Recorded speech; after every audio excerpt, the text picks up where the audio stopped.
ওই আমি একাই অধীন,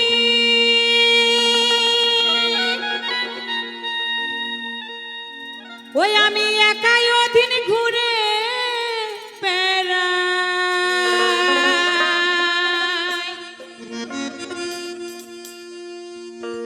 মামা গো পাই না তোমার দর্শন,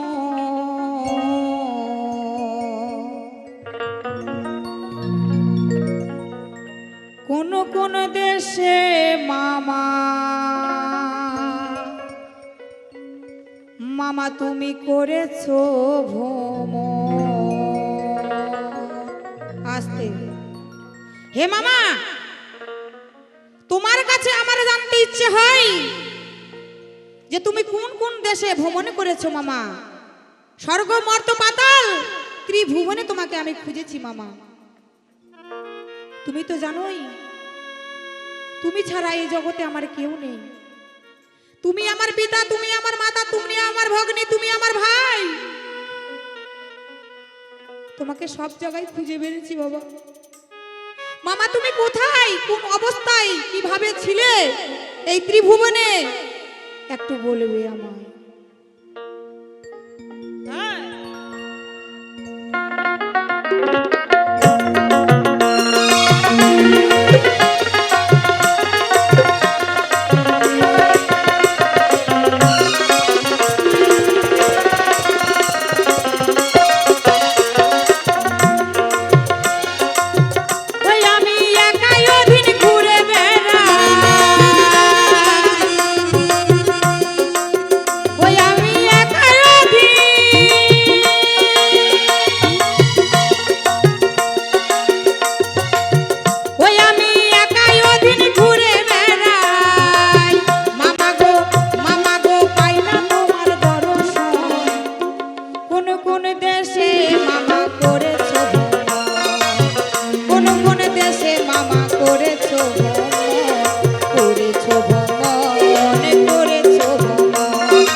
নিত্য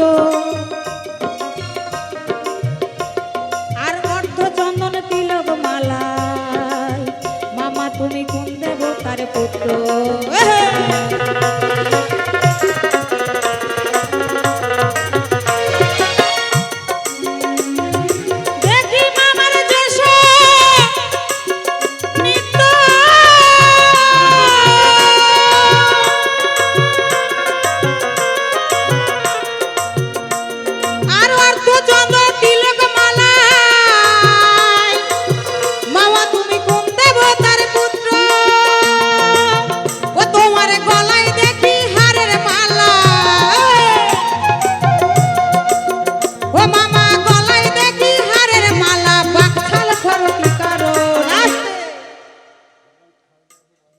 দেখেন তো, দেখি মামার যে সব নৃত্য, অর্ধচন্দ্র তিলক মালায়, মামা তুমি কোন দেবতার পুত্র।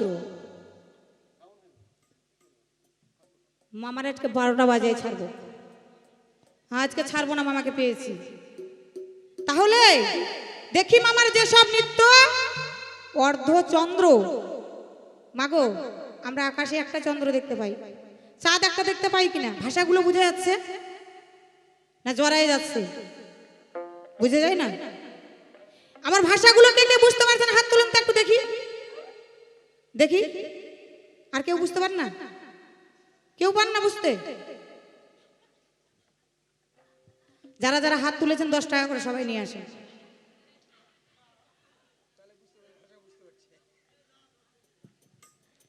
তাহলে দেখি মামার যে সব নৃত্য, অর্ধচন্দ্র তিলক মালায়, মামা তুমি কোন দেবতার পুত্র।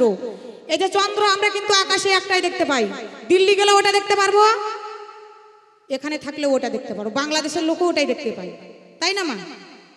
তাহলে হে মামা, তোমার কাছে আমার প্রথম জিজ্ঞাসা রয় যে এই যে তুমি মাথায় অর্ধ চন্দ্রটা নিয়ে ঘুরে বেড়াও সব সময়, তুমি ওটা পেলে কোথায়? আমরা যে চন্দ্র দেখতে পাই তার বৃদ্ধি আছে, ক্ষয়ও আছে না, তাই না? পূর্ণিমাতে পরিপূর্ণ হই, আর যখন অমাবস্যা আসে ধীরে ধীরে খেতে খেতে জিনিসটা কমে যায়, ছোট হয়ে যায়, তাই না মা? তাহলে তোমার মাথায় যে অর্ধ চন্দ্রটা দেখতে পাই মামা, তোমার ক্ষয় নাই, বৃদ্ধি নাই, যেটুকু দেখি সেটুকুই, তাহলে ওই চন্দ্রটা তুমি পেলে কোথায়? প্রথম জিজ্ঞাসা তোমার রায়, বাপের বেটার মতো জবাব দিবে ধর্ম সবাই, না হলে কিন্তু আজকে ছাড়াছাড়ি নাই। আর তৃতীয় নম্বর জিজ্ঞাসা হচ্ছে কি, এই মামা মাগো, পিতা মাতা ছাড়া একটা সন্তান কি পৃথিবীতে আসতে পারে? পারে? এ দাদু, ঘুমাও নাকি? ঘুমাবা না, জেগে থাকো, চোখ খুলে থাকো, আমার দিকে দেখে থাকো, আমি কি দেখতে কম সুন্দর নাকি? তাহলে একটা পুত্র পিতা মাতা ছাড়া এই ধরাধামে আসতে পারে না। আসতে পারে বাবা? পারে না। তাহলে যে সন্তান একটা স্কুলে ভর্তি হতে গেলেও পিতা মাতার নাম লাগে, আর যদি পিতা মাতার নাম ওই সন্তান বলতে না পারে তাকে কি বলা হয়? বলেন বলেন, মাইকটা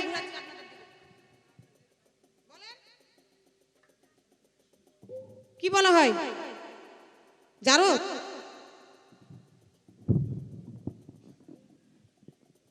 জারদ বলা হয় না?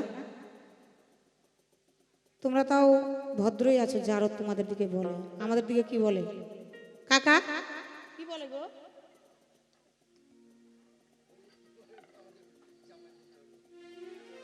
জারদ, জারজ বলে তোমাদের দিকে, আমাদের দিকে বলে জারুয়া।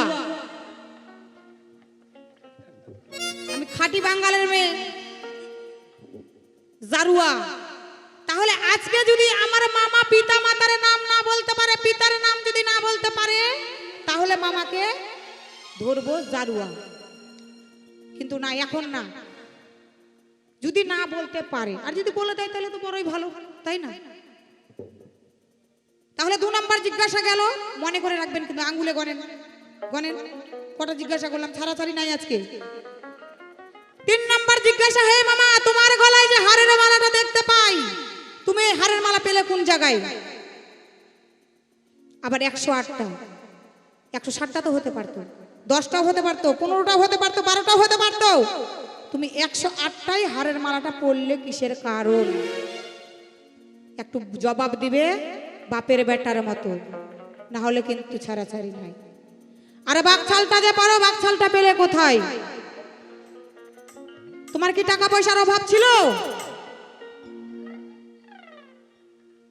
যে তুমি বাকছাল পড়তে গেলে আমাকে বললেই তো হতো, আমি গিয়ে তোমার একটা আন্ডার প্যান্ট নিয়ে এসে দিতাম কিনে, যে ভাগনা আমার প্যান্ট নাই। তুমি কি করলে? বাকছাল পড়লে। বাকছাল পরে আরো ঘটনা গেলে আমি তারপরে যাচ্ছি, ধীরে ধীরে যাচ্ছি, মামার কাণ্ড কীর্তি আজকে সব বলবো, আমাকে রাগিয়ে দিয়েছে আজকে, সব বলবো। তাহলে 4 নম্বর জিজ্ঞাসা তোমার কাছে রয় মামা, বাপের মটন বেটার তো জবাব দিবে সবাই, একেবারে জয় জয় ভোলানাথ পিতে হরি বল হরি বল।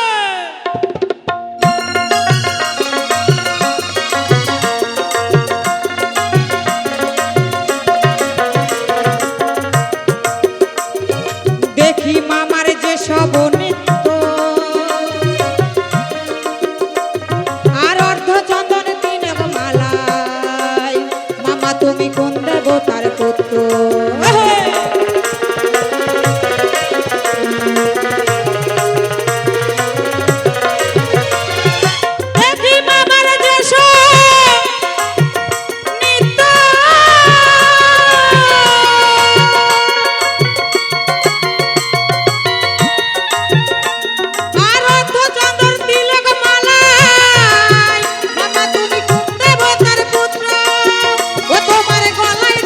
হারের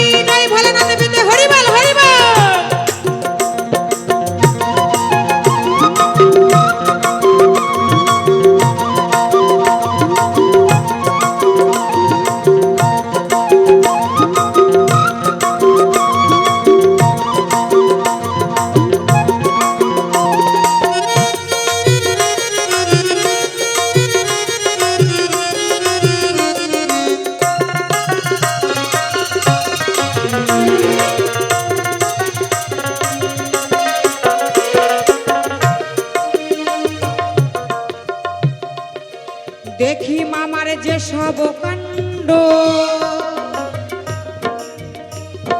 মামা তুমি হও গো ভণ্ড।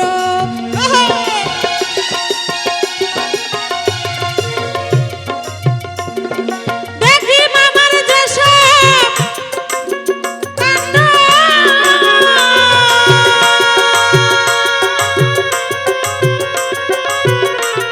আরে মামা তুমি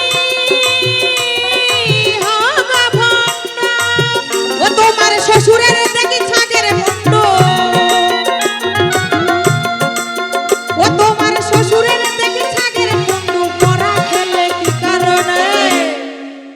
ছি ছি ছি ছি, বলতেও লজ্জা করে আমার। এ মামাকে যে আজকে কি করব আমি তাই ভাবছি।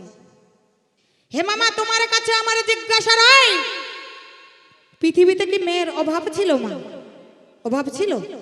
ছিল না। তুমি তো দেবাদিদেব মহাদেব, তোমার শক্তি থেকে টাকা পয়সা থেকে কোনো কিছু অভাব ছিল না। তাহলে তোমার শ্বশুরের দেহটা মানুষের আর মুন্ডুটা ছাগলের। তাহলে মামা, তোমার যদি শ্বশুরের মুন্ডু ছাগলের হয়, তোমার শ্বশুরটা আমার কে হবে? কে হবে মাসি? মামার শ্বশুর কে হবে? ভাগনার দাদু। তাহলে বলেন তো, আমি যখন দাদুর বাড়িতে যাব তখন কাঁঠালের পাত নিয়ে যাব না মিষ্টি নিয়ে যাব? বলেন। আমার দাদুর যদি ছাগলের মাথা আর মুন্ডুটা ছাগলের আর এই দেহটা যদি মানুষের হয়, তাহলে কি নিয়ে যাব? কাঁঠালের পাতা নিয়ে যাব না মিষ্টি নিয়ে যাব? তাহলে পৃথিবীতে এত মেয়ে থাকতে তুমি ছাগলের মেয়েকে বিয়ে করলে কিসের কারণ? জবাবটা দিবে মনের মতো। মামা, তুমি না বৈষ্ণব, তুমি না বৈষ্ণব, শ্মশানে মশানে থাকো, ছাই ভস্য গায়ে মাখো, তুমি বৈষ্ণব হয়ে কি করে মরা খেলে? হ্যাঁ, তোমার কি ঘৃণা বলে কোনো জিনিস নাই? তুমি দেবাদিদেব মহাদেব হয়ে তুমি কি করলে? শ্মশানে মরা খেলে। তাহলে কিসের কারণে মরাটা খেলে একটু বলবে খুলে। একেবারে জয় জয় ভোলানাথ পিতে হরিবল হরিবল।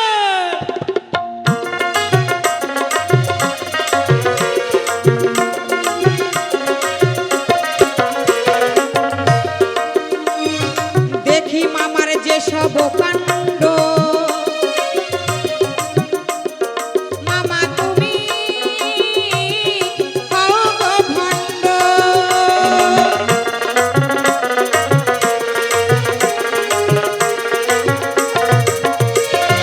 দেখি মামার যে সব কাণ্ড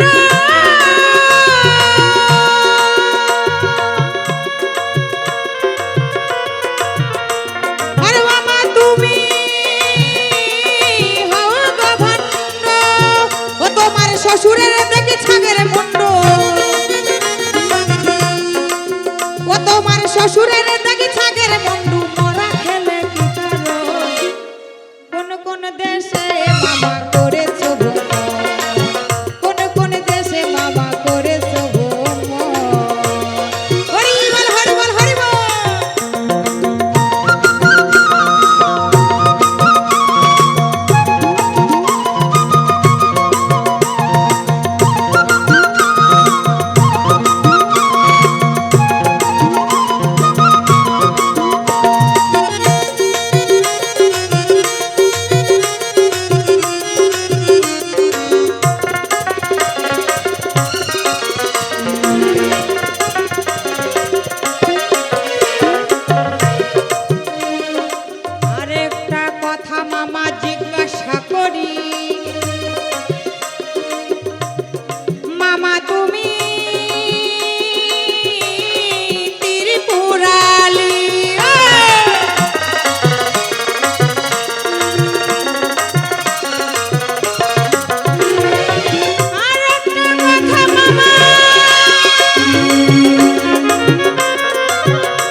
ছি ছি ছি, এখানে তো আরো লজ্জার ব্যাপার।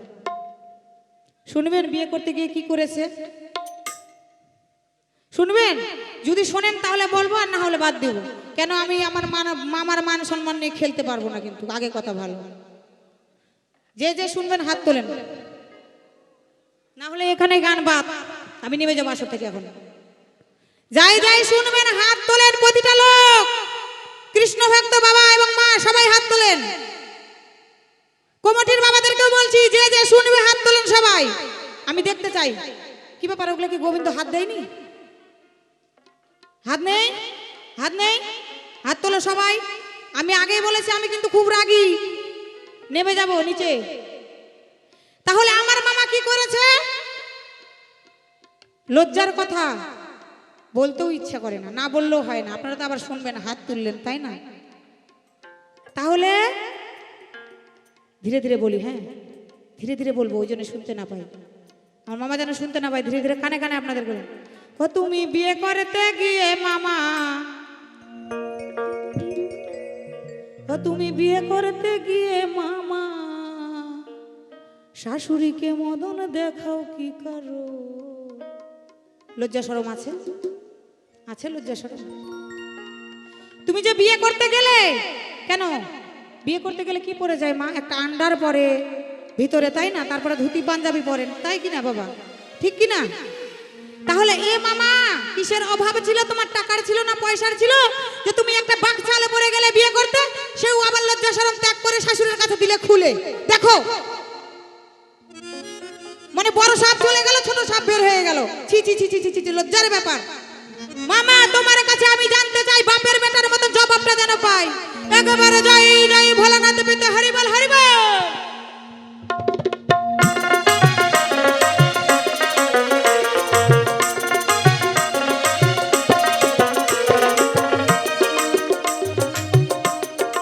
আর একটা কথা মামা জিজ্ঞাসা করি,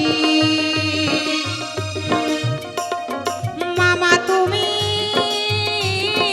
ত্রিপুরালি,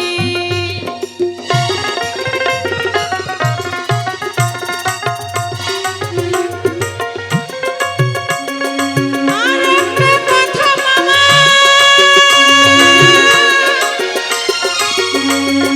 জিজ্ঞাসা করি,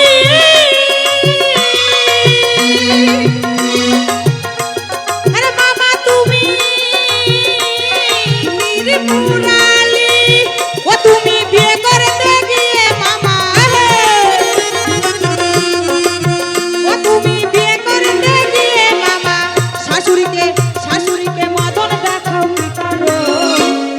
কোন কোন দেশে মামা করেছো, কোন কোন দেশে মামা করেছো ভ্রমণ? ওই আমি একাই ওদিন ঘুরে বেড়াই, ওই আমি একাই ওদিন ঘুরে বেড়াই, মামা গো পাই না তোমার দর্শন। কোন কোন দেশে মামা করেছো ভ্রমণ, কোন কোন দেশে মামা করেছো ভ্রমণ, কোন কোন দেশে মামা, কোন কোন দেশে মামা, কোন কোন দেশে মামা তুমি করেছো ভ্রমণ। একেবারে জয় জয় ভোলানাথ পিতে, একেবারে হরি বল হরি বল হরি বল।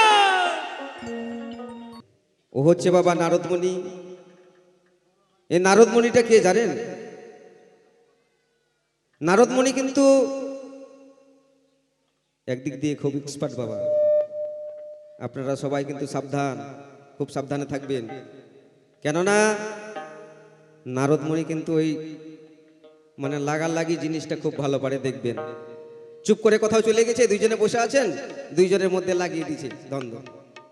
এই জিনিসটা খুব ভালো পারে। না রোধ, যাকে আমরা রোধ করতে পারি না। যদি রোধ করতে পারতাম বাবা, তাহলে আমার এই গালমুখটা জোরে যেত না। না রোধ, তার নাম হচ্ছে নারদ। আর শিব, যত্র দীপ তত্র শিব। যেখানে জীবের সেখানেই শিব। তাহলে জীব কোথায়? আমার এই মানব দেহের ভিতর আছে বাবা অনেক অনেক লাখ লাখ লাখ লাখ জীব, তাই না বাবা? তাহলে এই মানব দেহের মাঝেই আমাদের আছে জীব, আর সেখানেই আছে শিব, আর সেইখানেই আছে বাবা আবার নারদ, যাকে আমরা রোধ করতে পারি না। এই নারদ কয়জন আছে বাবা এখানে যে নারদ মুনিকে রোধ করতে পেরেছে? কি বাবা, অনেক সাধুগুরু বোঝান এখানে বসে আছে, সবাই বুঝছেন তো আমার কথাটা? আমি কিন্তু ছোট্ট মানুষ, তেমন জ্ঞান নাই, কিন্তু সেই জায়গায় দিচ্ছি কেমন বলেন? না রোধ রোধ করা যায় না। কয়জন এখানে বসে আছে বাবা রোধ করতে পেরেছে?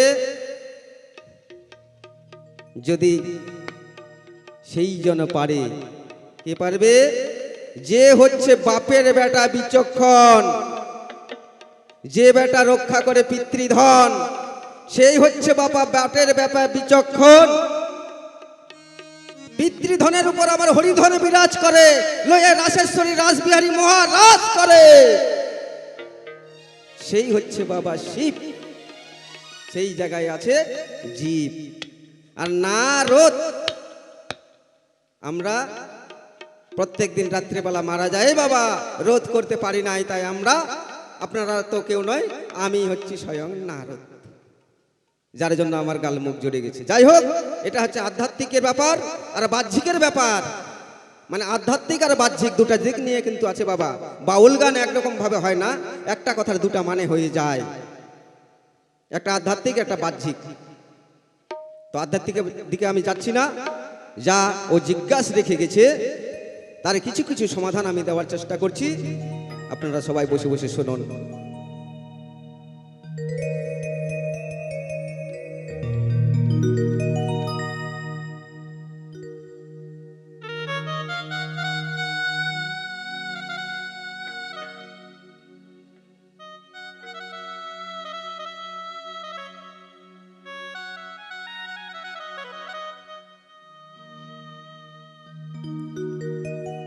ও যিনি সত্যম শিবম সুন্দর,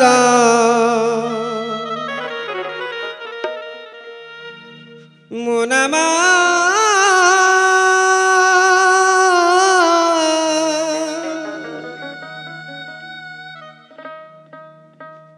ও যিনি সত্যম শিবম সুন্দর, পরমেশ্বরের খেলায় শিবের লীলা জীবের পক্ষে বোঝা বড় দায়। তাই না বাবা? এই যে আমাদের ভোলে মহেশ্বর, তিনি যে কখন কি লীলা করেন আমরা সাধারণ মানুষ, আমাদের পক্ষে বোঝা খুবই মহাদায়। শিবের লীলা জীবের পক্ষে বোঝা বড় দায়, শিবের লীলা বুঝের পক্ষে বোঝা বড় দায়। তিনি সত্যম শিবম সুন্দরা, ও যিনি সত্যম শিবম সুন্দরা, পরমেশ্বরের খেলায় শিবের লীলা জীবের পক্ষে বোঝা বড় দায়, শিবের লীলা জীবের পক্ষে বোঝা বড় দায়। নিতাই গৌর হরি বল হরি বল হরি বল।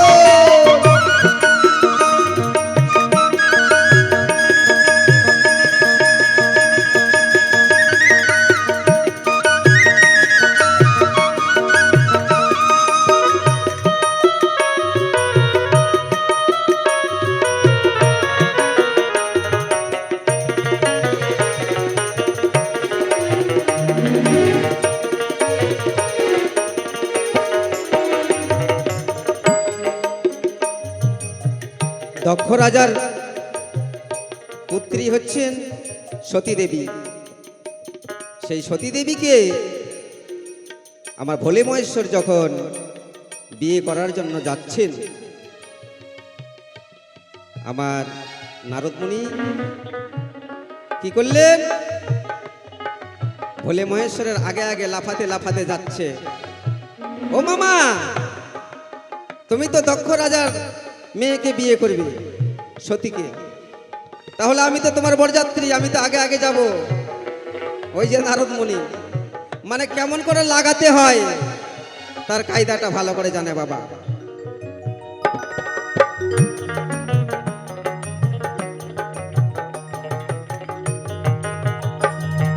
নারদ মনে দেখো ওই যে আগে আগে যায়, দক্ষ রানার নারীকে যে বুঝায় গো তথায়।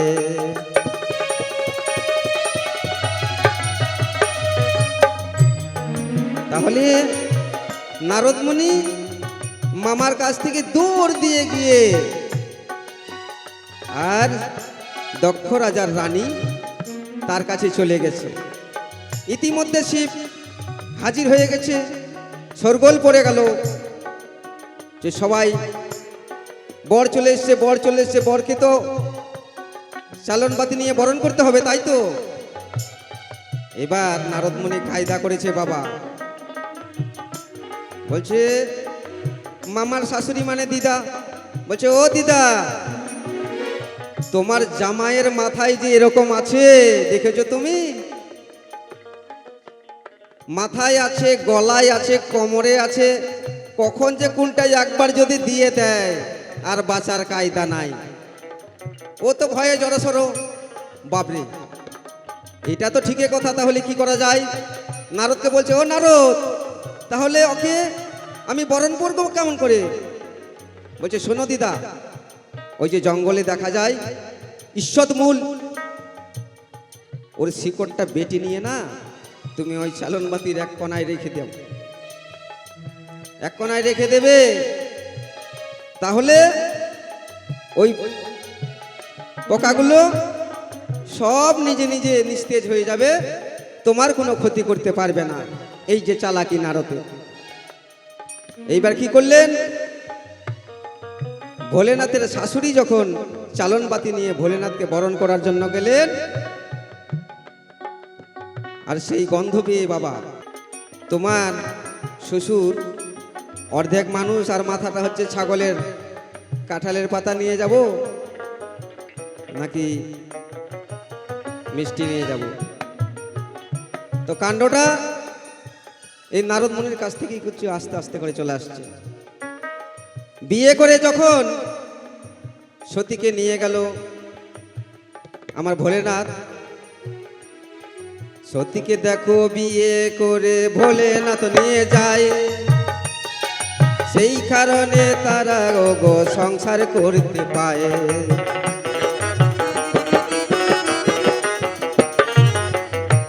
তারা দিব্যি বসে সংসার করে খাচ্ছে। সময়ে আমার সতীর বাবা কি করলেন, দক্ষ রাজা না গোটাই পৃথিবীতে নিমন্ত্রণ হয়ে গেছে, যজ্ঞের আয়োজন করেছে। আর কি করেছে, বলছে সতীকে খবর দেব না, ওর জামাইকে খবর দেব না, ওর গলায় সাপ ছাইভস্য মেখে থাকে, ছাইভস্য মেখে থাকে, ওকে খবর দেব না। এত সমস্ত দেব দেবগণ সবাই, কত রাজা প্রজাগণ আসবে, তার মাঝে ওই পাগলা আসবে, আমার তো সহ্য হয় না ওই পাগলাকে দেখে। এমন ভাবে যখন যে খবর নাহি দেয়,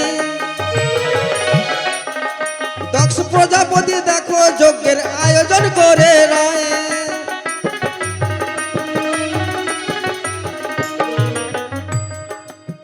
তাহলে যজ্ঞের আয়োজন হয়ে গেল, সবার দিকে খবর গেল, সমস্ত কিছু আয়োজন কমপ্লিট।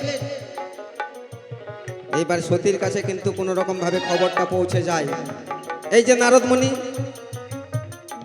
বলছে ও মামি, তোমার বাবার বাড়িতে এত সুন্দর যজ্ঞের করেছে আয়োজন, তুমি কি সেখানে যাবে না? শোনো মামি তোমায় বলে যাই,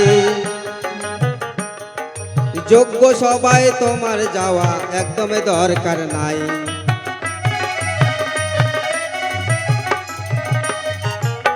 কারণ তোমার বাবা তোমাকে তো নিমন্ত্রণ দেয় নাই, মানে একে তো কেটে গেছে বাবা, তার উপর লবণ আর লঙ্কা। মানে কেমন ভাবে নারদ মারতে হয় সেটা কিন্তু ভালো করে জানে। এই কাটা জায়গায় যদি লবণ লঙ্কা দেওয়া যায় বাবা, তাহলে কেমন লাগে? একে তো তাদেরকে নেমন্তন্ন দেয়নি, আবার আবার বলছে তোমার বাবা যজ্ঞ করেছে, কিন্তু সেখানে তোমার যাওয়ার দরকার নাই। কেন? সতী বায়না ধরছে যে আমার বাবা বোধহয় কোনো রকম ভাবে ভুলে গেছে, আমাদেরকে মনে নাই। তাই ভোলেনাথের কাছে গিয়ে বলছে, প্রভু আমি তোমার আজ্ঞা হলে আমার বাবার বাড়িতে যেতে পারি। ভোলেনাথ বলছে আমাদেরকে যখন বলে নাই তাহলে তুমি কেন যাবে? বলছে না আমার বাবার বাড়ি তো, আমি যাই। ভোলেনাথ বলছে বেশ বেশ বেশ, তুমি যাও, কিন্তু আমি যাব না। নন্দী ভিঙ্গিকে সঙ্গে নিয়ে সতী দেখো বাপের বাড়ি যায়। নারদ মুনির জন্যে কাণ্ড ঘটিল তথায়।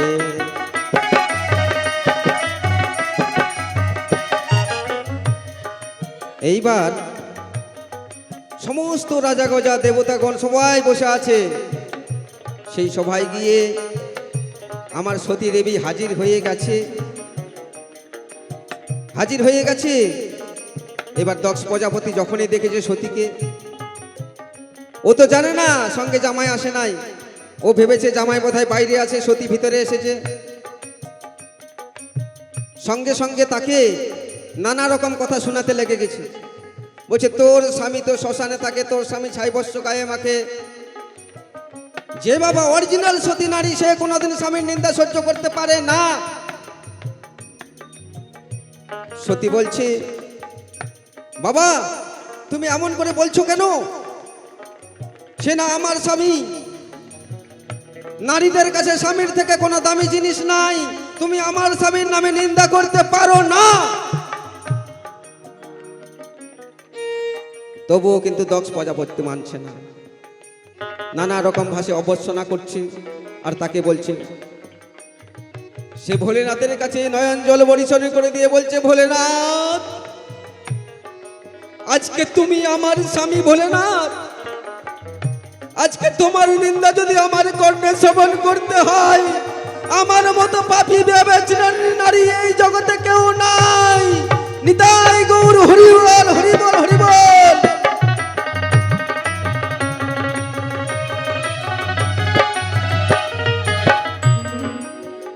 সতী কি করলেন?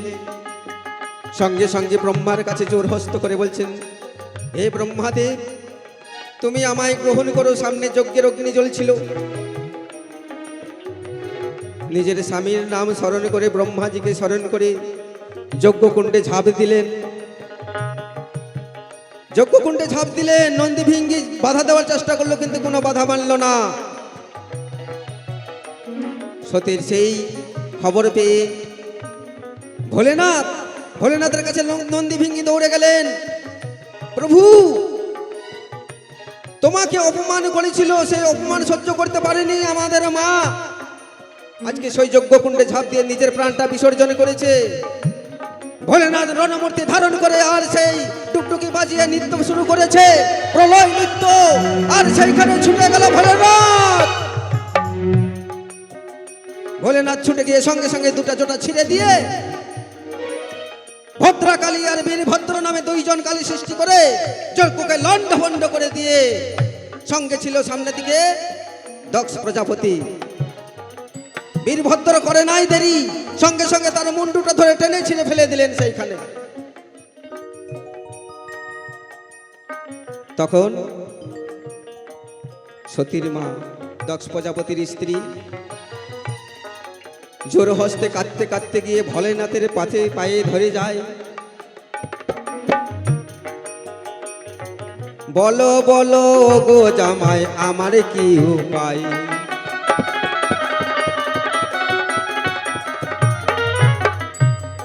তোমার শ্বশুর মশাই সে না হয় দোষ করেছে, কিন্তু আমি তো বাবা, আমি তো কোনো দোষ করি নাই। তাহলে আমি বিধবা কেন হব? আমি বিধবা কেন হব তুমি বলতে পারো? আজকে যদি তোমার শ্বশুর মশাই না থাকে, তাহলে যে আমার মস্তকে সিঁদুর থাকবে না।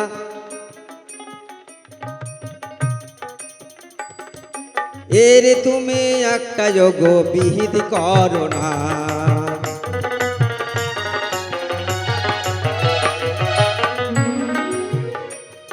ভোলেনাথ বললেন ঠিক আছে, ঠিক আছে, উত্তর দিকে মাথা করে যে জীব শুয়ে আছে তার মাথাটা কেটে নিয়ে এসে শ্বশুর মশাইয়ের মাথায় জড়া দাও, এই কারণে ছাগের মুন্ডু হয়ে যায় সভা।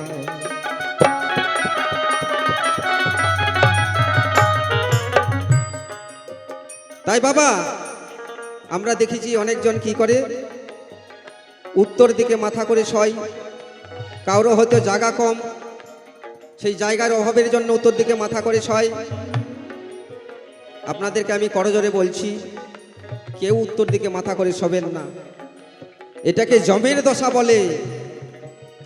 যমের দশায় ঘুম পারলে বা শয়ন করলে পরম আয়ু ক্ষয় হয়, এই কথাটি আমি ওগো সভাতে জানাই। নিতাই গৌর হরিবল হরিবল হরিবল।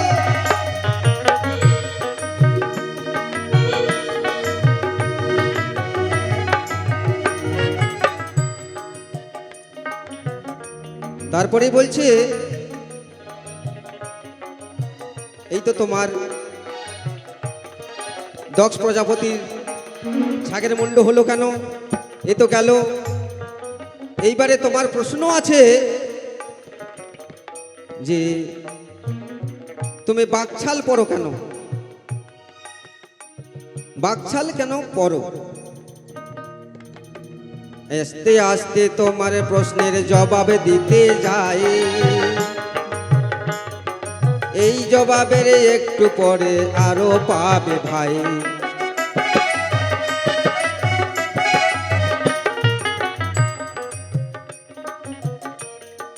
রঘু রাজা বলে এক রাজা আমরা জানতে পাই, শিবের পরম ভক্ত ছিল বলি গো সভায়।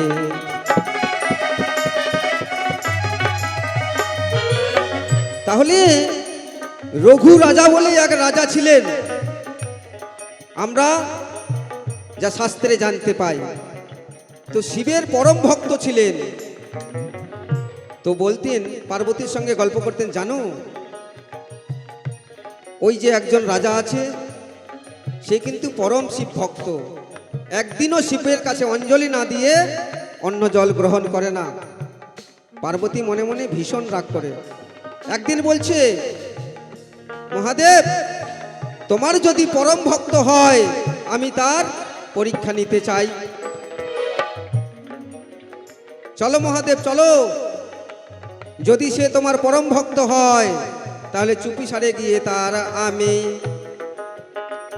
গো পরীক্ষা নিতে চাই, ও গো পরীক্ষা নিতে চাই।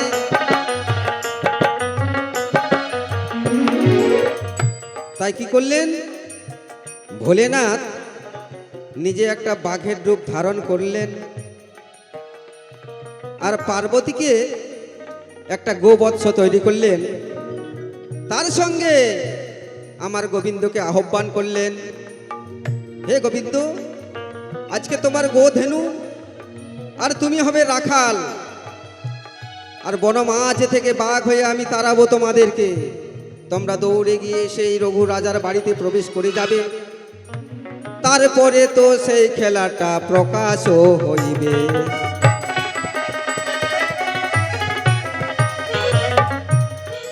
এইবার কি করলেন, সেই গোবৎস আর রাখাল ওই বাঘের তারা খেয়ে বাঘ পিছন পিছন হা হা করে আসছে, আর তারা দৌড়াতে দৌড়াতে গিয়ে রঘু রাজার দরবারে গিয়ে দরজা খুলে ভিতরে প্রবেশ করে গেলেন।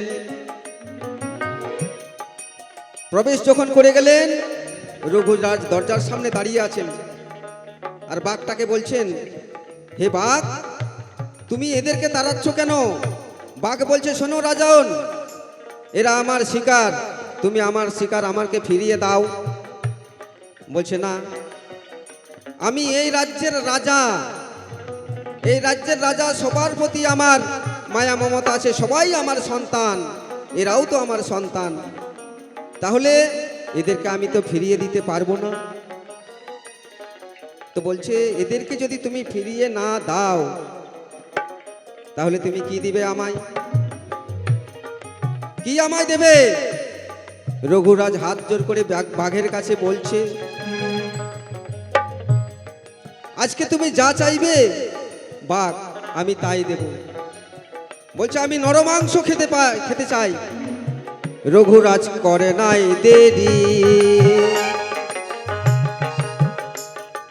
নিজের নশ্বর শরীর খালা দিলের তো পিয়া।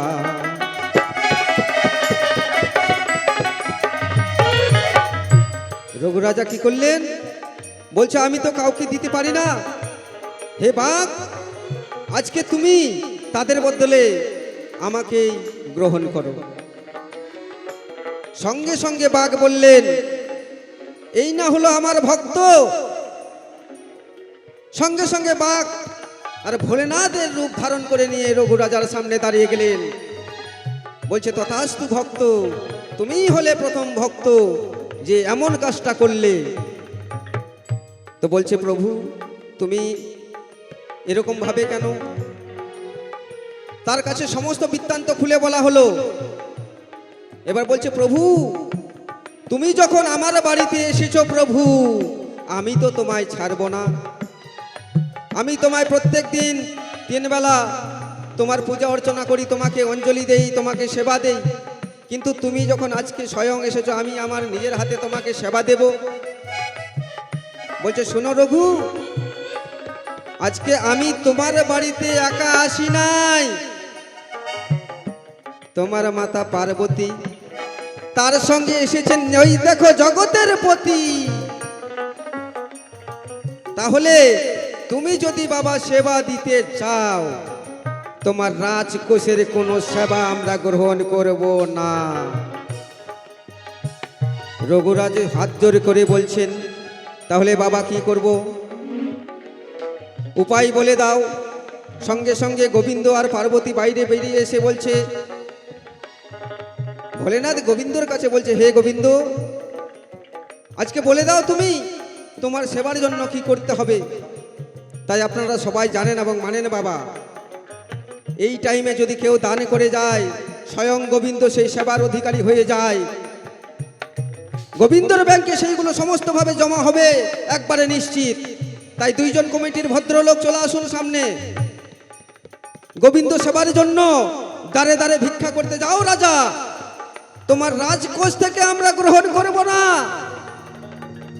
তুমি যদি ভিখারি বেশে দাঁড়ে দাঁড়ে ভিক্ষা করে সেই ভিক্ষা অন্ন ছিদ্র করে যদি আমাদেরকে সেবা দাও, তাহলে আমরা সেই সেবা অন্ন গ্রহণ করতে পারি, নচেত নয়। হরিবল হরিবল বাবা।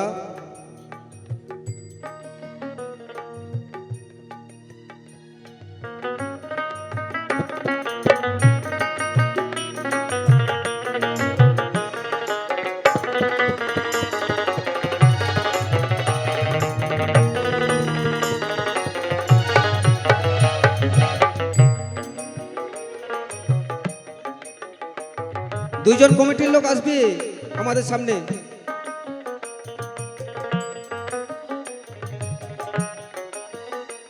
নিতাই গো হরিবল হরিবল। কিছুক্ষণ আগেই ছোট্ট একটি শিশু 10টি টাকা দান করে গেছেন। উনি যেন বড় হয়ে কৃষ্ণ ভক্ত হন, কৃষ্ণ পদে ভক্তি থাকে, ভক্ত পদে ভক্তি থাকে। তার জন্য সময় মিলে একটা নিতাই গৌর হরিবল হরিবল হরিবল।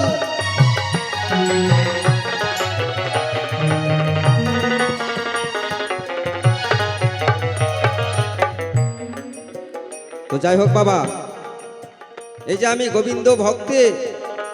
গোবিন্দকে সেবা দেওয়ার জন্য আজকে রাজা ভিখারি বেশ ধারণ করেছি। দাঁড়ে দাঁড়ে ভিক্ষা করতে যাবে আমাদের কমিটির লোক।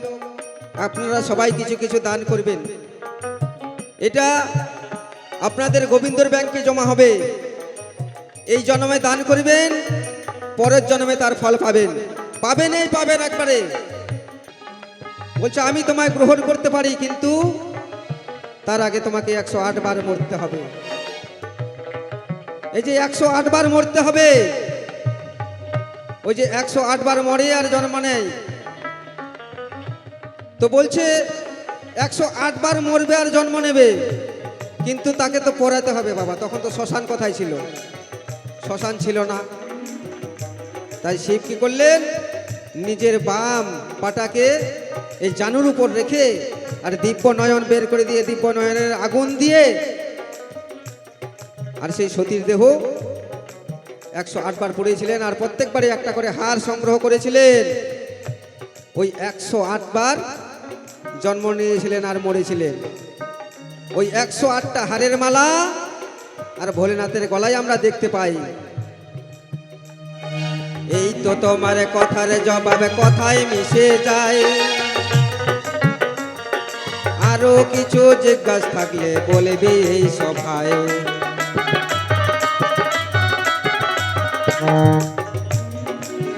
এবার আমি আমার নারদ মুনির কাছে বাবা ছোট্ট একটি জিজ্ঞাসা রাখে যাই। নারদ মুনি কিন্তু বাবা খুবই কৃষ্ণ ভক্ত। তাহলে নারদ মুনি, তুমি যে এত কৃষ্ণ ভক্ত, তাহলে তুমি তোমার মুখে কৃষ্ণ নাম কেন নাই? এই কথাটাই আমি ওগো জানিবার চাই।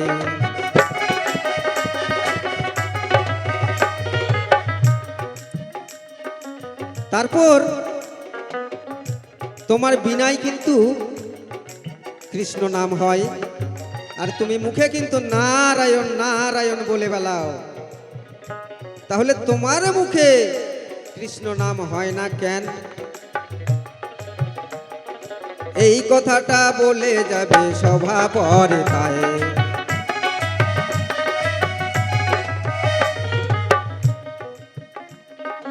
আরো কথা তোমার কাছে জানিবারে চাই। তোমার নাকি যক্ষা রোগ হয়েছিল ভাই?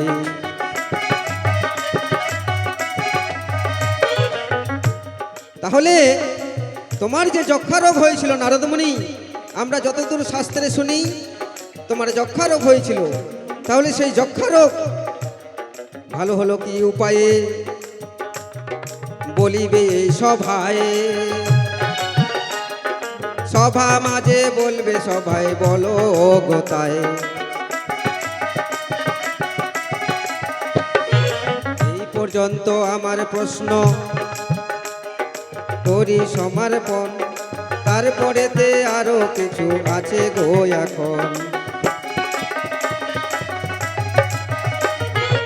এরপরেতে নারদ মুনি আসরে আসিবে, মনের ভাবটি তাহার গো খুলিয়া বলিবে। এই পর্যন্ত করি ক্ষান্ত রাধা কান্তেশ্বরী, চাঁদ বদনে সবাই মিলে বলুন হরি হরি হরি বল হরি বল হরি বল হরি বল হরি বল হরি বল হরি বল। এই যে বাবা নারদ মুনির কাছে বেশি না, আমি দুটা জিজ্ঞাসা রেখে গেছি। এবার দেখি ও কেমন বাপের বেটার মতো জবাব দিতে পারে। জয় গুরু, জয় নিতাই গৌর হরি বল। কিছুক্ষণের জন্য আপনাদের সম্মুখে আবার বিরক্ত করার জন্য চলে আসলাম। কি কি জিজ্ঞাসা রেখে গেল মামা? মামা আমার কি কি জিজ্ঞাসা রাখলো মনে আছে তো? কিন্তু মামা যে কি কথা কইলো কিন্তু আমি কিন্তু বুঝতে পারলাম না, একটুকু বুঝতে পারলাম না। কি কি ভাবে যে ওর জবাব দিয়ে গেল, মানে ডাল চাল বাঁধাকপি সব এক জায়গায় ঘন্ট, তাই না? কিন্তু হে মামা, তুমি মামা হয়ে তোমাকে না আমি জিজ্ঞাসা করলাম, তুমি আবার কি করলে? উল্টা দিক থেকে আমাকে চাপান দিলে, তাই না? তাহলে এটা কি মামার কাণ্ড জ্ঞান? মামা আমাকে উল্টা দিক থেকে চাপান দিল। আমার নাই মামা, আমি নাই বলতেই পারি, জিজ্ঞাসা করতেই পারি। তাহলে ছোট্ট করে একটা গল্প বলি, এই মামার কাণ্ডটা বলি। সময় তো এমনিতেই শেষ হয়ে গেছে, জানি না গান ভাগ পাবো কিনা, তো ছোট্ট করে একটা গল্প বলি। এ মামার কিন্তু বিয়ে হয় না, অনেকদিন পর বিয়ে হয়েছে। বিয়ে হয় না হয় না হয় না করে মামার যখন 49 বছর হয়ে গেছে, তখন কিন্তু একটা মেয়ের খোঁজ এসছে। তো মেয়ে আবার ছেলের থেকে 2 বছর বড়, বাবা 2 বছরের বড়। তো কি হলো, মেয়ে যখন পায় না তো বড় হোক আর ছোট হোক যাই হোক না মাসি দিয়েই দেই বিয়ে, ডিমেন্ড তো বেশি পাওয়া যাবে। কি করলো, ডিমেন্ড বেশির লোভে ওই মেয়েকে বিয়ে করলো, 2 বছরের বড়, কিন্তু বিয়ে করেছে কোথায়, গঙ্গারামপুর। তাহলে সেই মামার কাণ্ড বলবো, যে মামা কি করেছে, বিয়ে করার পর শ্বশুর বাড়ি যায় নাই একবারও। শ্বশুর আর শাশুড়ের কিন্তু মনের ভিতর খুব আশা, আমি জামাই এতদিন হলো, জামাই যদি না আসে, এই নবান যাচ্ছে পুষ্ণ যাচ্ছে, তাই না মা, কিরকম লাগে, সবারই তো একটা আশা থাকে। জামাই আসে না 3-4 বছর হয়ে গেল, জামাই কিন্তু একবারও আসে না। তখন একদিন শাশুড়ি মা ফোন দিয়ে বলছে, জামাই বাবা এতদিন হয়ে গেল তোমাদের বিয়ে হওয়া, তুমি তো একবারও আসলে না আমাদের বাড়ি, ওই যে অষ্টমঙ্গলাতে গেলে আর আসলে না। তা বাবা তোমার শ্বশুরের শরীরটাও খুব ভালো যাচ্ছে না, তাহলে একদিন এসে তোমার শ্বশুরকে দেখে যাও। জামাই বলছে সত্যি তো অনেকদিন ধরে যাইনি, তাহলে শ্বশুরকে দেখেই আসে। জামাই করলো না দেরি, তাড়াতাড়ি চলে গেল শ্বশুর বাড়ি। হরি বল হরি বল। যাওয়ার পরে কি করলো, দেখছে শ্বশুর আমার স্ট্রং হয়ে দাঁড়িয়ে আছে। ভালো, শাশুড় তো চালাকি কথা বলেছে জামাইকে আনার জন্য। তখন আবার শাশুড় আর শ্বশুরের রাত্রে ঘুমের বিছানায় বলছে যে হ্যাঁ জামাইটা তো এতদিন পর আসলো, তাহলে তো জামাই তো কিছু দিতে হবে, তাই না, কিছু দিতে হবে। কি দেওয়া যায়, এমন কিছু দিতে হবে জামাইয়ের যেন সারা জীবন মনে থাকে, তাই না। কি করলো, ওই গঙ্গারাপুর বাজারে কাপড়ের দোকানে নিয়ে গেল। নিয়ে যাওয়ার পর দেখছে মা এদিকে ওদিকে জিনিসটাকে কি দেওয়া যায়, কি দিলে সারা জীবন জামাইয়ের মনে থাকবে। এভাবে করতে করতে শাশুড়ের মেয়ে ছেলের চোখ তো বাবা জানেন, কোথায় কোন জিনিস লুকানো আছে বের করে দিতে জানে, তাই না। তো কি করেছে, শাশুড়ি মার চোখ চলে গেছে, ওই যে বলছে দেখো একটা আন্ডার প্যান্ট জাঙ্গিয়া প্যান্ট টাঙানো আছে, এখানে পকেট ওখানে পকেট এখানে পকেট চারিদিকে পকেট। বলছি এটাই জামাইকে দিতে হবে, এটা দিলে সারা জীবন মনে। বলছে ঠিক আছে তাহলে এটাই দাও। এই জামাইকে তখন দিয়ে দিল ওই প্যান্ট, জাঙ্গিয়া প্যান্ট। বাড়িতে চলে আসলো, আসার পর বলছে কই গো শুনছো, তোমার না বাবার বাড়ি গেছিলাম, ওই কিন্তু না বলেই চলে গেছে। বলছে দেখো তোমার মা বাবা তোমার জন্য কিছু পাঠে নাই, আমাকে একটা জাঙ্গিয়া প্যান্ট দিয়েছে, দেখো এখানে পকেট ওখানে পকেট সব জায়গায় পকেট, কাটা লাগা জাঙ্গিয়া। বাবা আমার বাড়ির লোককে যদি জিনিস দেয়, আমাকে যদি আমার মা বাবা দেয়, আমার তো রাগ হবেই একটু, তাই না। বলছে দাঁড়া তোর মজা দেখাচ্ছি। কি করেছে মা, রাতের বেলা ওই লুঙ্গি পরে ঘুমিয়েছে, আন্ডার কখন খুলে নিয়েছে, ছি ছি ছি ছি, খুলে নে। মামা তো আমার আর জানা নাই যে আন্ডার বেনার ভিতরে নাই। মামা কি করেছে, প্রতিদিন ওই ডঙ্কমুড়ে যায় চা খাইতে, চা খাতে গিয়ে কি করেছে, ওই যে চায়ের দোকানদারকে বলছে এ ভাই বন্ধু শুনছো কি, বলছে কালকে শ্বশুর বাড়ি গিয়েছিলাম, শ্বশুর বাড়ি থেকে একটা জিনিস দিয়েছে। বলছে কি জিনিস রে, বলছে দারুণ জিনিস, কাটা লাগা, এখানে পকেট এখানে, দেখবি লুঙ্গি চেড়ে যখন দেখাই বন্ধু নাই, ছি ছি ছি ছি ছি করে মুখ ঘুরে পালিয়ে গেছে। তারপরে এক বৌদি কি করেছে, সবজির দোকান খুলে হাতে ধূপকাঠি দিয়ে বহিনী বাটারা করছে, তাই বাবা এভাবে। আরে এ তো পরিচিত, এই বৌদিকে গিয়ে বলছে বিডাপা করে বৌদি, এ মামা কি করছে, বলছে বৌদি আমি শ্বশুর বাড়ি গেছিলাম, শ্বশুর বাড়ি থেকে আমার শ্বশুর আর আমার শাশুড়ি একটা জিনিস দিয়েছে, দেখবে নাকি। বলছে কি জিনিস রে ভাই, দেখা তাহলে দেখবো। যখন বাবা লঙ্গি চারিয়ে দেখাচ্ছে, রে বাপরে বৌদি লাভ দিয়ে নাই, হরি বল হরি বল। বলছে কি ব্যাপার, মামাকে দেখালাম, এই বন্ধুকে দেখালাম, তবু ভেঙে গেল, বৌদিকে দেখালাম তবু ভেঙে গেল, ব্যাপারটা কি। আমি এত সুন্দর জাঙ্গিয়া আমার শ্বশুর শাশুর গিফট দিল আমাকে, আর এরকম ব্যাপার, আমি বাড়িতে আগে যাইতো। বাড়ি যাওয়ার আগে কিন্তু পেয়েছে সেলুনের দোকান, বলছে সেলুনের দোকানে আগে আমি যাব। সেলুনের দোকানে গিয়ে দেখে লঙ্গি যখন চারে দেয়, দেওয়াল দেখা, হরি বল, ভিতরে জাঙ্গিয়াই নাই। এই হচ্ছে আমার মামার কাণ্ড, নিজের নাই হুশ আর ভাগনা করেছে জিজ্ঞাসা, তাই না। তো ঠিক আছে, জিজ্ঞাসা যখন করেছে তার সমাধান আমি কিছু হলেও দেওয়ার চেষ্টা করবো। তো জয় গুরু জয়। হ্যাঁ তাহলে গানে সুরে ছন্দেই বলে দেই, তাই না মা, সময় তো খুব কম। একটা তো আবার গান শোনার ইচ্ছা আছে কি না, না গান শুনবেন না আমার মুখে, শুনবেন, ঠিক আছে। জয় গুরু জয়। তাহলে গানের ছন্দেই আমি ছেড়ে দেবো, বেশি কথা বলবো না মা, ঠিক আছে, বুঝে নেবেন।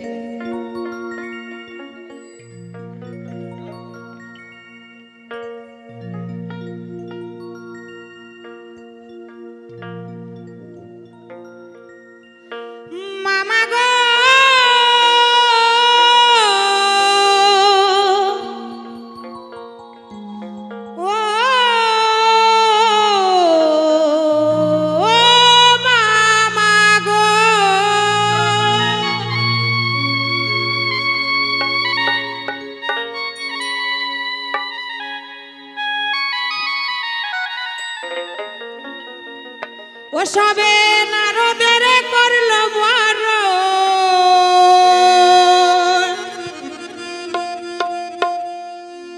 ওরে নারদের করল বড় দেখো ঘটনা কি চমৎকার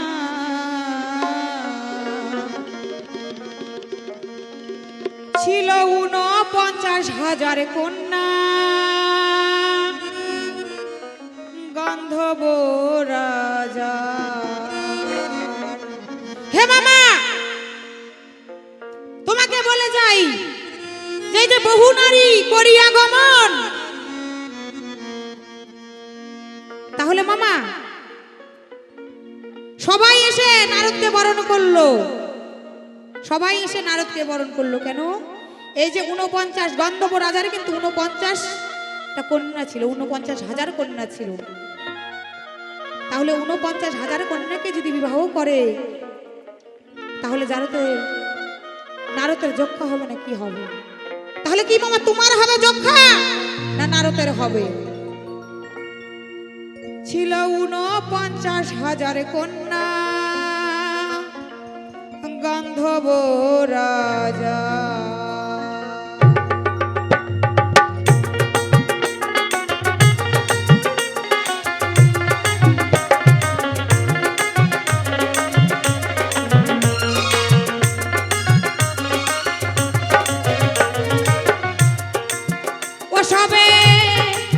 ও সবে নারদের করল বড়, ও সবে নারদের করল বরণ, নারদের কর বরণ।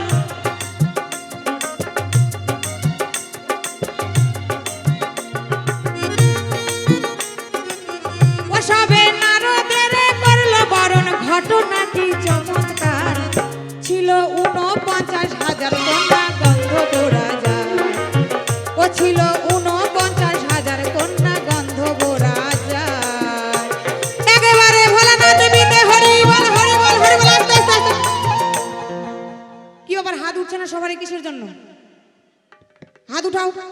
একেবারে জয় জয় ভোলানাথ দেবীতে হরি বল হরি বল হরি বল।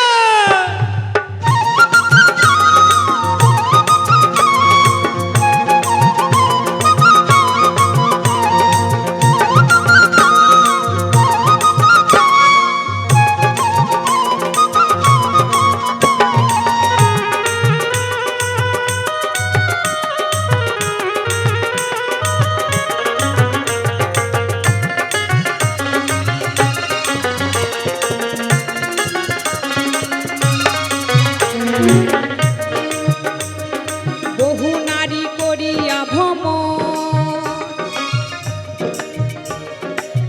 নারদের যক্ষা হলো জানে সর্বজন, মামা জানে সর্বজন।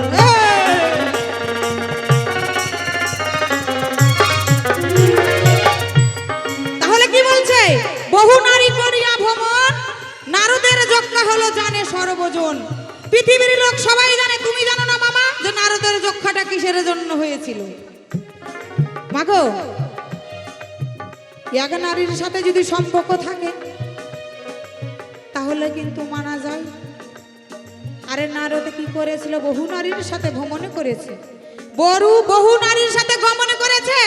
তাহলে নারদের যক্ষা হবে না কার হবে? আমার মামার ভোলানাথের। বহু নারী করিয়া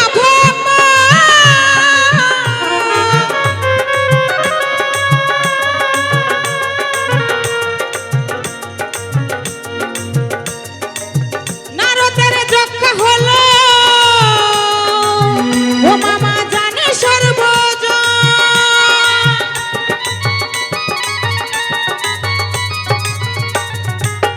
ও তখন চারি চন্দ্র সাধন করে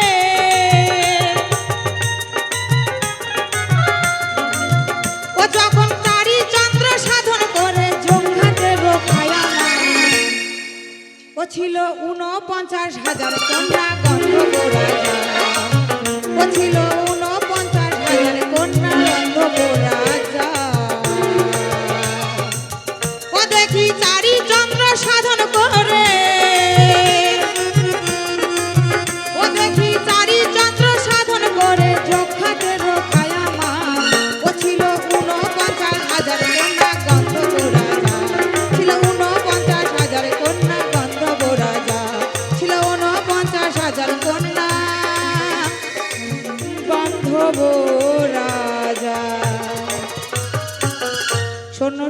ও গো মামা,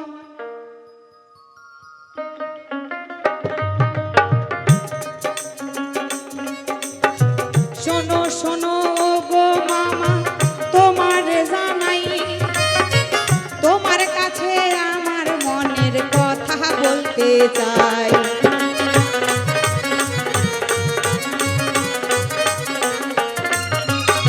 তাহলে কি জিজ্ঞাসা রেখেছিল মা?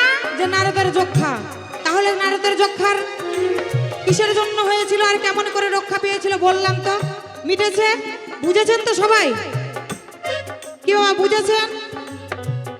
তাহলে আরেকটা কি বলেছে? যে হে নারদ, তোমার বিনাই কৃষ্ণ নাম আর তোমার মুখে নারায়ণ নারায়ণ, তোমার কৃষ্ণ নামটা মুখে কেন নাই? তাই না? এটাই তো বলেছে বাবা, না কি বলেছে? আমি কিন্তু মনে নাই, আমার স্মৃতিশক্তি কিন্তু খুব কম, আমি কিন্তু ভুলে যাই অল্পতে। তাহলে হে মামা, আমি নারদ, নারদ মণি, তাই না? আমি কৃষ্ণকে খুব ভালোবাসি মা, খুব ভালোবাসি। কৃষ্ণই আমার সব কিছু, কৃষ্ণ ছাড়া আমার এ জগতে আর কেউ নেই। আমি যেখানেই যেতাম কৃষ্ণ নাম মুখে নিতে নিতে আনন্দে মেতে উঠতাম। একদিনই কি করলাম, মনের আনন্দে নারদমণি আমি মুখে কৃষ্ণ নাম নিয়ে নেচে নেচে যাই। সেই সময় রাস্তায় গোকর্ণমণি নামে এক ঋষিও রয়।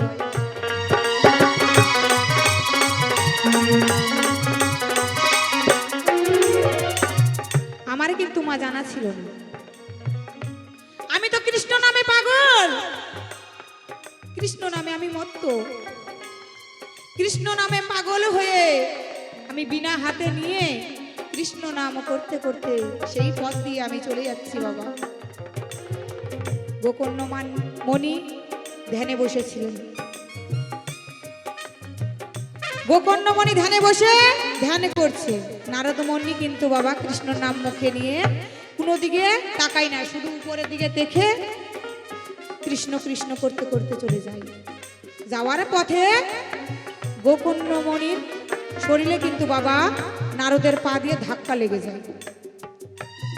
লাগার পর গোকর্ণমণির ধ্যানে গেছে ভেঙে, ধ্যানে ভেঙে যাওয়ার পর ফট করে বলছে, কে আমার ধ্যানে ভাঙলো কে? নারদমণি কিন্তু তবু ঘুরে তাকাই না বাবা, ওই তো কৃষ্ণ নামে পাগল, সে পাগল হয়ে চলে যাচ্ছে। তো বাবা আমরা যদি রাস্তায় চলি, কোনো কিছুতে যদি পায়ে উঝট লাগে আমরা দেখি, তাই না? দেখার পর যদি কোনো লোককে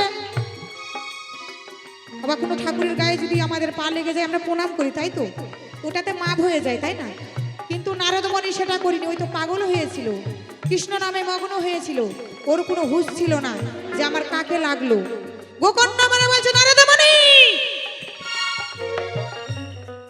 তুমি আমাকে আমার ধ্যান ভঙ্গ করে গেছো, তোমাকে আমি অভিশাপ দিলাম। কি অভিশাপ? আজ থেকে তোমার বিনাই থাকবে কৃষ্ণ নাম, তোমার মুখে কৃষ্ণ নাম থাকবে না। তোমার কৃষ্ণ নামে এত অহংকার, তুমি কৃষ্ণ নাম মুখে নিতে নিতে তুমি এই পথ দিয়ে যাচ্ছ, আমাকে আমার ধ্যান ভগ্ন করেছো।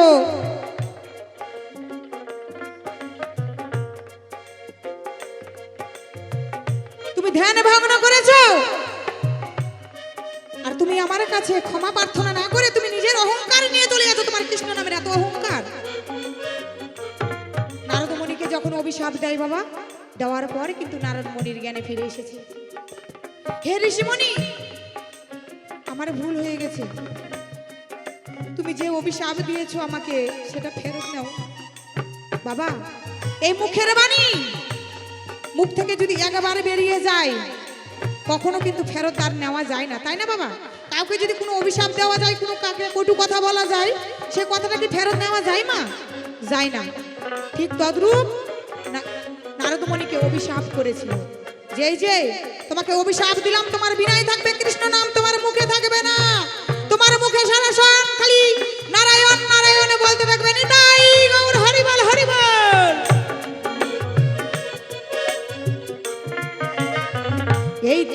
তোমার কথার জবাব কথাই মিটে যায়, আরো কিছু জিজ্ঞাসা থাকলে বলো গো আমায়।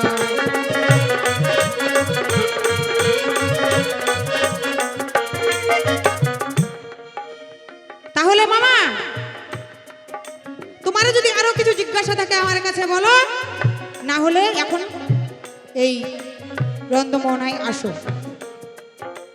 কেন আরেকটা মামাকে জিজ্ঞাসা করব, এই জবাবটা নিয়ে আমি আসর একটা গান করে নেমে যাবো, কেন সময় আমাদের শেষ নয়।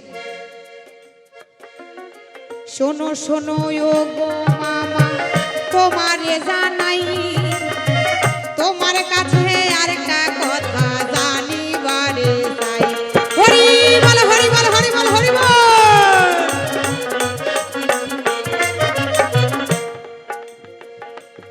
কি জানতে চাই মামা? তুমি শ্মশানে মশানে থাকো, ছাই ভস্য অঙ্গে মাখো, রাধে রাধে রাধে রাধে। গাঁজা ভাঙ ধুতুরা পান করো, কিসের জন্য? তাহলে গাঁজা ভাঙ ধুতুরা জন্মটা কোথায় একটু ভালো করে খুলে বলবে সবাই। এই তো তোমার কাছে আমার জিজ্ঞাসন রাই, সঠিক ভাবে জবাব দেবে ধর্ম সবার ঠাই। হরি বল হরি বল হরি বল। নারদ নামে এত অহংকার, তাই না বাবা? দেখলেন তো কেমন অবস্থা হলো ওর। নারদ কৃষ্ণ নাম নিয়ে এত অহংকার যে কাকে লাথি লাগছে আর কাকে কি লাগছে সেদিকে হুঁশ নাই। ভক্ত বসে আছে, ভক্তকে লাথি দিয়ে চলে যাচ্ছে। আচ্ছা বাবা, আপনারা যখন এখানে বসেন কাউকে যদি লাথি লাগে তাহলে কি বলেন? দাদা ভুল হয়ে গেছে, মাফ করে দেবেন, তাই না? আর ও কৃষ্ণ নাম করতে করতে অন্ধ হয়ে গেছে, চলে যাচ্ছে, যার জন্য ও শাস্তিটা পেল। আবার আমাকে বলছে যে আমি ভোলেনাথ ছাই ভস্য কেন মাখে, আবার যে গাঁজা ভাঙ ধুতরা। বলবো বাবা, একটু টাইম কিন্তু লাগবে, আর টাইম আমাদের হয়ে যাচ্ছে। তো ঠিক আছে, আমি বলে দিচ্ছি, কথায় কথায় বলে দিচ্ছি, আমি সুর ছন্দে যাচ্ছি না। ওই যে শ্মশানে ভোলেনাথ কি করলেন, ওই যে একের পর এক দেহ পড়াতেন আর ছাইগুলো কি করতেন, অঙ্গে মেখে নিতেন। ওই জন্য ছাই ভস্য গায়ে মাখে। আর গাঁজা ভাঙ ধুতরা, উদয় নামে এক সর্প ছিল, আমার বাবা কি করতেন, প্রত্যেক দিন কিন্তু শ্মশানে আর ধ্যান করার জন্য যেতেন।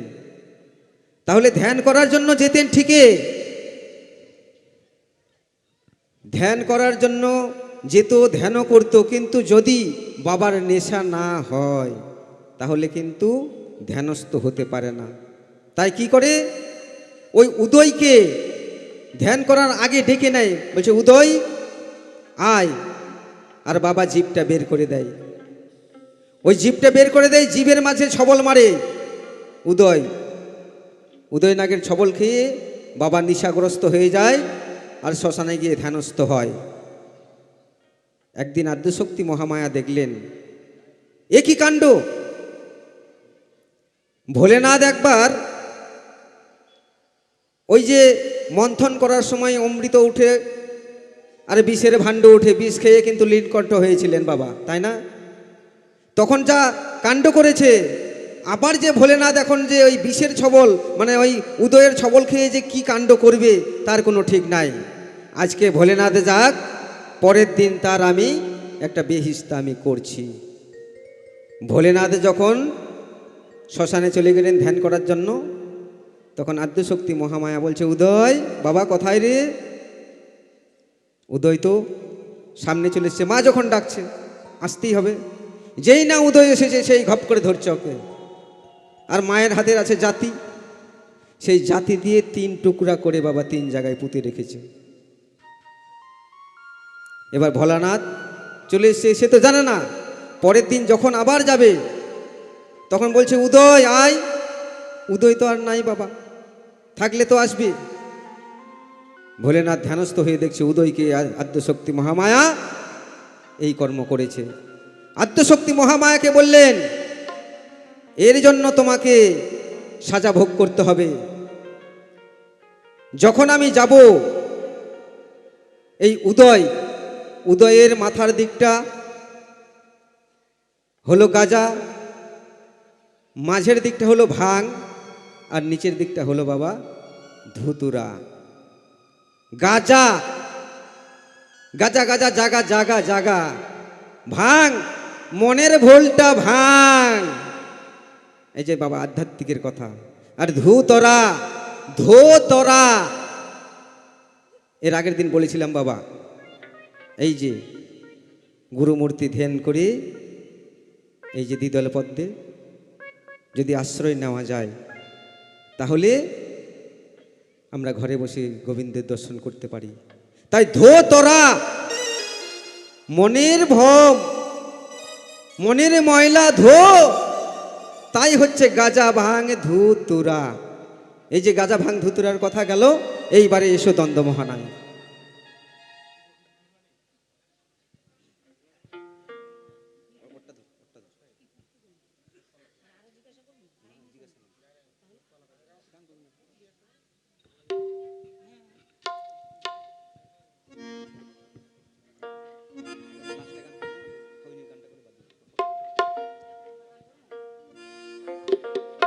জয় গুরু জয়।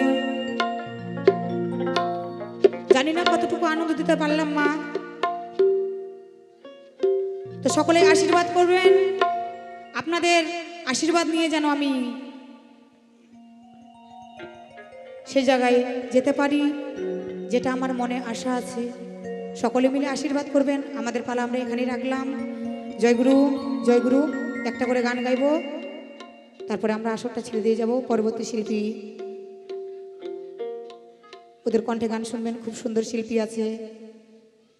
জয় গুরু জয় গুরু।